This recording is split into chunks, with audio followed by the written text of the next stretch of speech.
दो सगे भाई एक गंभीर दुर्घटना का शिकार हो जाते हैं और समुद्र में गिर पड़ते हैं। दुर्घटना इतनी गंभीर होती है कि दोनों बेहोश हो जाते हैं, लेकिन अस्पताल में कुछ समय बाद बड़े भाई की आत्मा को होश आता है, पर वह अपने असली शरीर में नहीं बल्कि अपने छोटे भाई के शरीर में है। वह खुद को सामान्य ही समझता है, उसे इस आत्मिक का अदला बदली का कोई अंदाजा नहीं होता। वह भावुक होकर वह अपनी पत्नी को गले लगाता है, क्योंकि उसके लिए सब कुछ वैसा ही है जैसा पहले था। लेकिन उसकी पत्नी उसके व्यवहार से चौंक जाती है। वह सोचती है कि उसका देवर उससे बेहद अजीब और अनुचित व्यवहार कर रहा है। जब वह आदमी अस्पताल में जाकर देखता है कि उसका असली शरीर अभी भी कोमा में पड़ा है, यहीं पर उसे झटका लगता है। अब उसे एहसास होता है कि उसकी आत्मा उसके छोटे भाई के शरीर में फंस चुकी है। अब उसका अस्तित्व उसके भाई के रूप में है।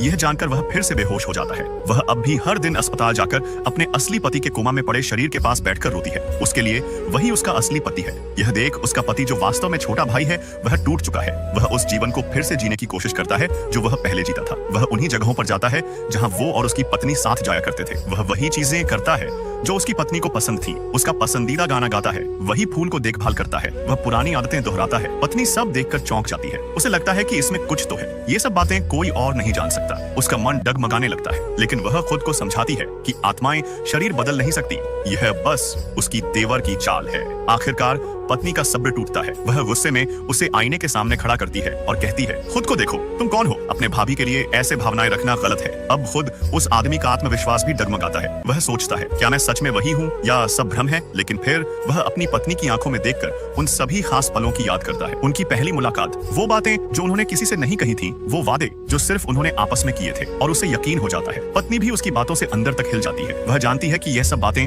कोई और नहीं जान सकता, लेकिन फिर भी उसका मन डर से भर जाता है। क्या यह सच में उसका पति है या फिर यह सब एक देवर का मानसिक खेल या धोखा है?